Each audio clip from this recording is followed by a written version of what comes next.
Hej, det er Anders fra Note 11. Vi er på set her hos Kofoko i dag, og vi har haft Emilie med som host. Og på en skala fra 1 til 10, hvor sjov har vi haft? Jamen en god 10'er, synes jeg. Absolut. Jeg synes, vi har haft det super sjovt.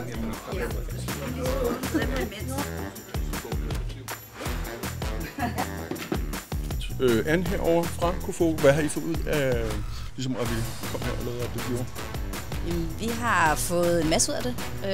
Jeg tror, vi har fået en masse gode optagelser, som vi kan bruge til vores personale, til onboarding og rekruttering, og sådan instruktionsvideoer og en god præsentation af vores koncept.